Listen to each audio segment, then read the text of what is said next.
and resolve like probably never before.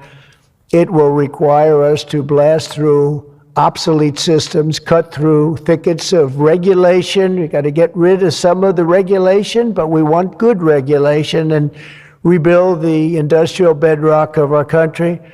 And perhaps most importantly, winning the AI race will demand a new spirit of patriotism and national loyalty in Silicon Valley and long beyond Silicon Valley.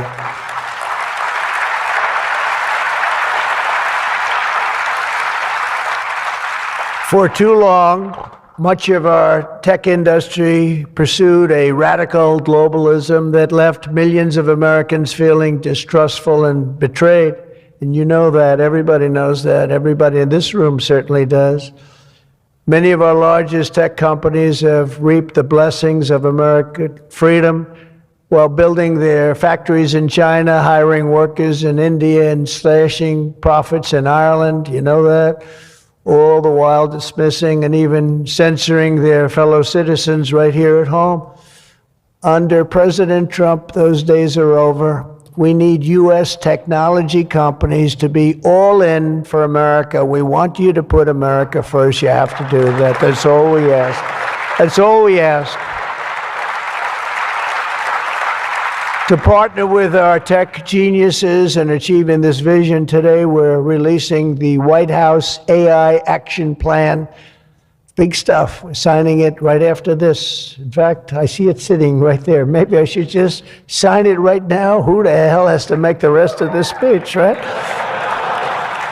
But here are the pillars of the strategy. First, my administration will use every tool at our disposal to ensure that the United States can build and maintain the largest, most powerful, and most advanced AI infrastructure anywhere on the planet.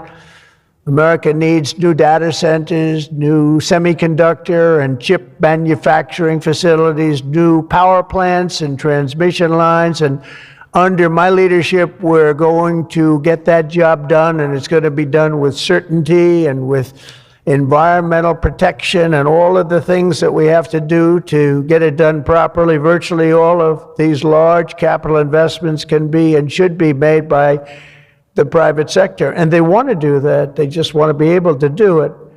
But for that reason, America must once again be a country where innovators are rewarded with a green light, not strangled with red tape so they can't move, so they can't breathe, and that's not going to happen. You're going to see things that you've never seen in this country before.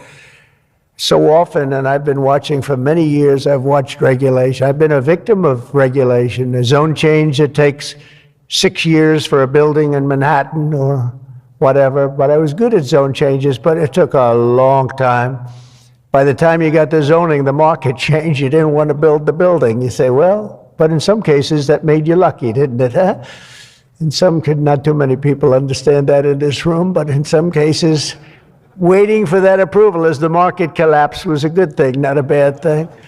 But it's time to reclaim our heritage as a nation of builders, and that's why upon taking office, I signed a historic executive order directing that everyone, and this is so important, for every new regulation, 10 old regulations must be immediately eliminated. So we have old regulations that clog up the books that don't even mean anything anymore. You know, in my first term, I had more regulation cuts than any president in history ×4, and that included two-term presidents where you're talking about 8 years. We had more than any other president, and I think we may even top it this year. We may very well be able to top it during this period of time because you're really, you are a regulation-prone group.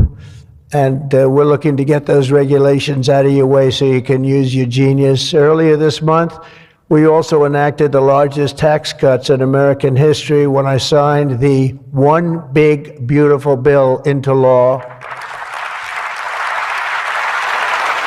And I think the most important thing in the whole tax cut, in terms of pure economics, and I think one of the reasons that we had the most successful economy in history during my first term, and I think this is going to blow it away. So far it is, and I think this is going to blow it away.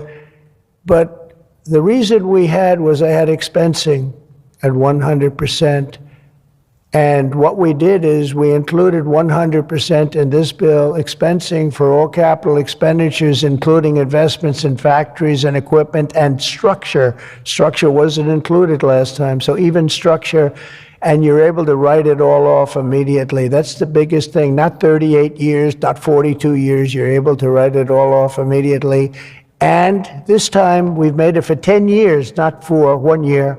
We've made it for 10 years, so you have a much longer period, but I'd say get out and take advantage of it. I think that's one of the reasons that we had such an incredible success with the first tax cuts. And one of the things that this bill does is it extends the first tax cuts and makes them permanent. And in addition to that, we were granted other taxes like no tax on tips, no tax on Social Security, no tax on overtime, a lot of great things. One of the things that I mentioned, not so pertinent here, but if you're in the automobile business, it's pertinent. I said, why is it that people like us always are looking for expenses and deductions, and people that buy automobiles that really have to go out and borrow money to buy a car, why aren't they allowed to deduct the interest on their loan to buy a car from their income tax? And we got it approved. We got it approved. And that is such a big thing. And I think that's going to be such a big thing for the automobile industry. We're going to be making more cars. Within a few years, we're going to be making more cars than we made in the very beginning, in the super prime. You know, we lost almost 50% of our automobile business to Mexico, Canada, and various other places, as you know, in Europe and in Asia. And now we're getting it back. We're getting it back in record numbers. And I think we're going to be topping any amount. In a few years, we'll be making more automobiles than we've ever made in the history of our country, including what I call prime time. My administration is also pursuing a future of all-out American energy dominance. And on day one, I terminated the Green New Scam. You know what that was? You were all victims to it. Perhaps the second or third greatest scam in the history of our country. I would say the first was Russia. And we had a couple of others too. But the Green New Scam was one of the greatest. It's so ridiculous what they've made you do. The carbon footprint. They talked about the